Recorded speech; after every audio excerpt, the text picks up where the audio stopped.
Wait a second. What if everything you thought you knew about Archie and Lilibet wasn't just incomplete, but deliberately incomplete? What if the story presented to the world was only a carefully polished surface, hiding cracks that are now starting to show? Because suddenly, out of nowhere, Jeff Banks steps in, and he doesn't just whisper doubts, he detonates them. And now the question isn't whether people are curious. The question is, why now? I have a feeling Jeff Banks will never be invited back on GB News again, but finally, I do just wonder if the mainstream media are starting to realize there's a story about Meghan Markle and her past that has long not been told, and it's about time that you stop being in cahoots with those losers in Montecito and you start putting your investigations onto what went on. He dropped the bomb that the Soho House meeting between Meghan Markle and Prince Harry was quite clearly engineered.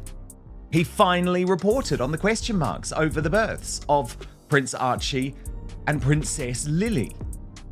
He heavily hinted what my friend Jessica Reed Krause of House and Habit on Substack has been reporting for some time, that Meghan Markle had a yacht girl past in the Mediterranean. And he even questioned Meghan's age. The moment those words hit, something shifted. You could feel it. Not just another rumor floating in the endless noise of the internet, but something heavier. Something that made even long-time observers pause mid-scroll and think, hold on, this doesn't feel random. Why would someone step forward like this unless they believed there was something deeper buried underneath? And Jeff Banks didn't just hint, he leaned in unapologetically like someone who knows exactly how much attention this would spark. The timing alone? Suspicious. Always the timing. Because look at the pattern. Every time things seem to quiet down, something new surfaces. A comment, a detail, a contradiction, and suddenly the conversation is alive again, louder than before. And now this? Claims that don't just question small details, but threaten to flip the entire narrative people have been fed for years. That's not casual. That's calculated, or at least it feels that way. Got out of the royal family, she couldn't be part of all of that.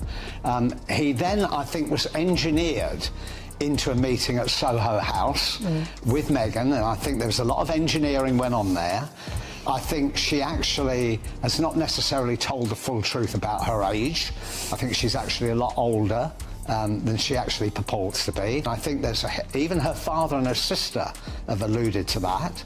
A lot of her contemporaries at school, which was 6 years more than she actually claims to be, which brings a question mark into the birth of Archie and Lilibet. I feel you're almost stepping into some conspiracy. A lot of question marks, and there's a whole period in her life where a lot of the photographs are beginning to surface of her life in the Mediterranean before she even met Harry. And just like that, social media explodes. One side saying this explains everything, the other dismissing it as nonsense. But here's the thing, both sides are watching closely, because even if you don't believe it, you can't ignore it. Not when the conversation starts pulling in bigger questions about Meghan's background, about timelines, about details people never thought to question before. And suddenly, it's not just about one claim, it's about a chain reaction. Because once one detail is questioned, everything becomes fair game. And that's where things get uncomfortable. Because now, people aren't just reacting, they're connecting dots. They're asking why certain topics were never explored openly before, why certain narratives stayed untouched, and whether, just maybe, there were lines no one wanted to cross until now. I mean, if you look at how Meghan is with Harry right now, how tenacious she is, and how she's trying to do any and everything she can around podcast, documentary, a book, interview with Oprah. Like, the girl has just went full blown, like, doing it all since she came into this position with Harry. So it makes a lot of sense that Meghan had a previous life where she was doing the things that she's doing with Harry now that she was doing them before she knew Harry. Absolutely. I think it makes people wonder what is there, because there is definitely something there. Absolutely. And we know that Jessica Reed Krause of House and Habit says that she has the receipts, and the yacht girl story is something that she has been working on now for years. And that's when the ripple effect starts spreading beyond just curiosity. Because this isn't just gossip anymore, it starts brushing up against something bigger. Perception, power, the image of the royal family itself. Because if even a fraction of these conversations gains traction, it doesn't just affect headlines, it reshapes how people see everything tied to it. Titles, roles, legitimacy, all of it. And Jeff Banks, he's right at the center of it, like a match dropped into dry grass. People aren't just listening, they're waiting, watching, because every new statement feels like it could push things further, closer to something no one can fully define yet, but everyone can sense. And then it escalates. I'm friends with Samantha Markle, and she is absolutely convinced. She's seen this going viral again, P. Diner, and she is absolutely convinced that it is totally wrong and totally unfair to suggest that the Markle family have been involved in any type of bid to cover up the truth about Meghan's age. And it is just worth me taking you through some of what she's actually said on this, P. Diner. Sam says she was 11 in 1975. They were still in Chicago at that point, P. Diner. So she says there's no way my sister could only be 10 years younger than me. Everyone can verify at the school where she started in pre-kindergarten in the mid-80s, so she was born in 81. We know when she was born, she was a baby in our house. I went through Doria as pregnancy with her. She watched her stomach move and all of that other stuff. There's several pictures of Meghan on stage with all of her classmates at their little red schoolhouse in 1986 when she was 5. That moment when he doubles down, you could almost hear the air shift, because now it's not vague anymore. It's direct.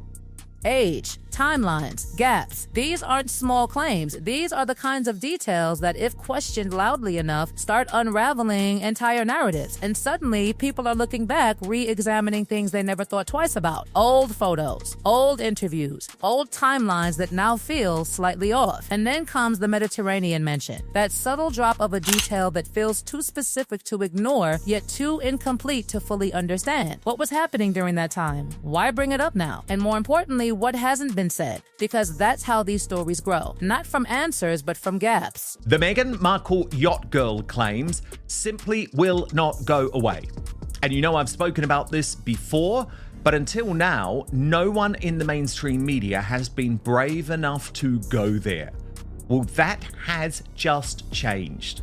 We have to remember that there are things that they couldn't even say about this, but I think now they're allowed to start, questioning things about Meghan that we all have some evidence of. I mean, what is she doing on the yacht? And just when it feels like the conversation might settle, it spirals again. Sarcasm, criticism, clashing opinions flying in every direction. Some trying to downplay it, others pushing harder, louder. And right in the middle of it all, Jeff Banks standing firm, almost too firm, like someone who's already anticipated the backlash and decided it doesn't matter. And that confidence, it doesn't calm things down. It fuels them. Because now it's not just about what's being said, it's about how it's being said. The certainty, the refusal to backtrack. That's what makes people lean in even more. Because confidence, whether justified or not, has a way of pulling attention like gravity. And then comes the moment where even the conversation itself starts feeling controlled. You could sense it, the tension behind the scenes, the push and pull, voices trying to steer the narrative one way while something else keeps dragging it back. And suddenly, it's not just about the claims anymore, it's about who gets to control how far those claims go. And that's where things get really interesting. Because when a conversation starts feeling managed, people start wondering what it's trying to contain.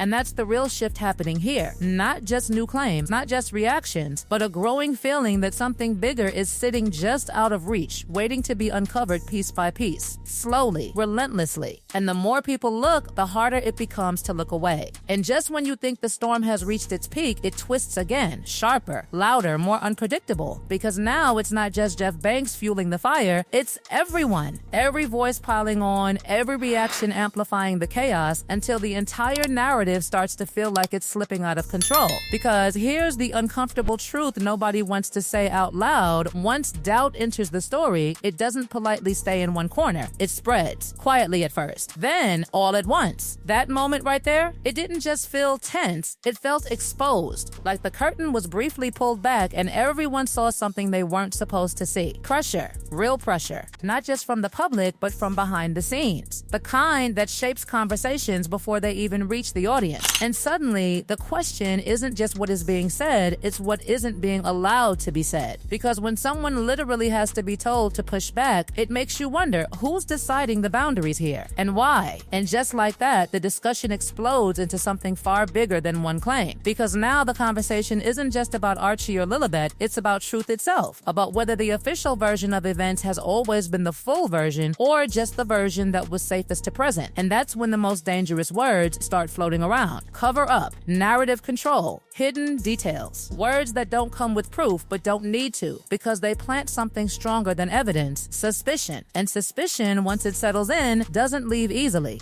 That's when the tone shifts again and the conversation dives into territory that feels almost surreal. Surrogacy whispers, timeline inconsistencies, even references to things like moon bumps. The kind of claims that sound unbelievable at first until you realize people aren't laughing them off anymore. They're debating them seriously, because when trust starts cracking, even the most far-fetched ideas find room to breathe. And suddenly, everything becomes a possibility in the minds of those watching. But then a clash, because not everyone is staying silent. Samantha Markle steps in, and her response cuts straight through the chaos like a blade. No hesitation, no uncertainty, just direct, detailed pushback that feels grounded in something very different from speculation. Memory, specific years, specific moments, specific proof, school records, childhood timelines, personal recollections that paint a completely different picture from what's being suggested. And suddenly, the narrative splits into two opposing forces: bold claims versus firm denial. Neither backing down, neither willing to concede even an inch. And that's where it gets messy, because now it's not just a story, it's a collision. Two versions of reality crashing into each other in public view. One built on suspicion and unanswered questions. The other built on first-hand experience and certainty. And the audience? Caught in the middle, trying to figure out which version feels more believable or whether the truth is buried somewhere in between. But the conversation doesn't stop there. It widens. It stretches beyond personal details into something even more volatile: public perception. Because while these claims swirl, something else is shifting quietly in the background. Support. Loyalty.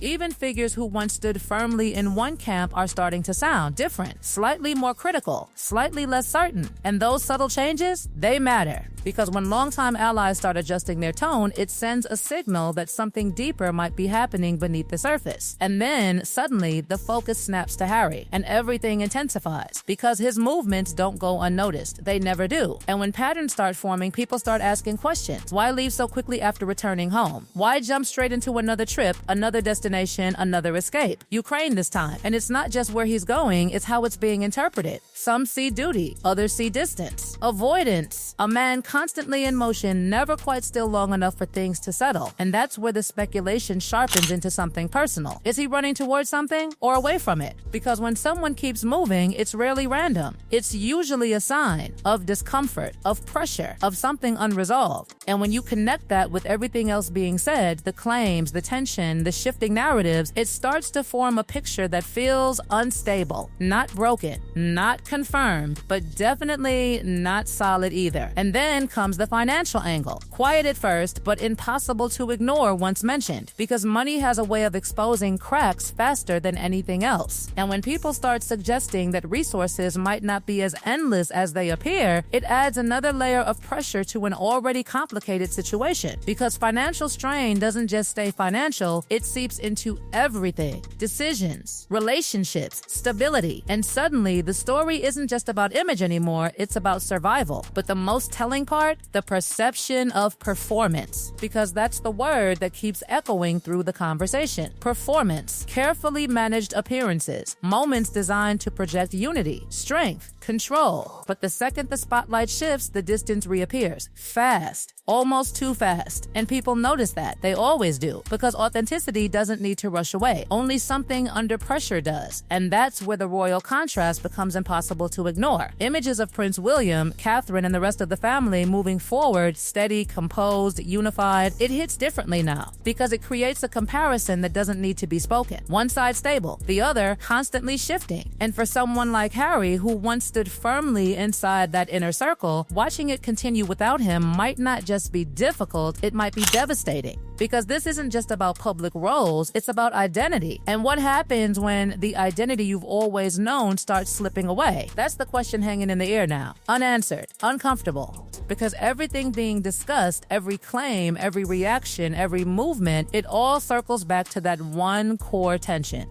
belonging, or the loss of it. And just when it feels like the conversation might finally settle, it doesn't. It tightens. Because now it's not just about what's already been said, it's about what's coming next. More revelations, more contradictions, more voices stepping forward either to confirm or completely dismantle what's already out there. And with every new piece added to the puzzle, the picture doesn't become clearer, it becomes more complicated, which might be the most telling sign of all. Because if this were simple, it would have already been resolved. But it's not. It's evolving, growing, spreading into areas no one expected it to reach. And the deeper it goes, the harder it becomes to separate fact from interpretation, truth from perception. And that lingering feeling, the one that refuses to go away, it's the sense that this story isn't anywhere close to finished.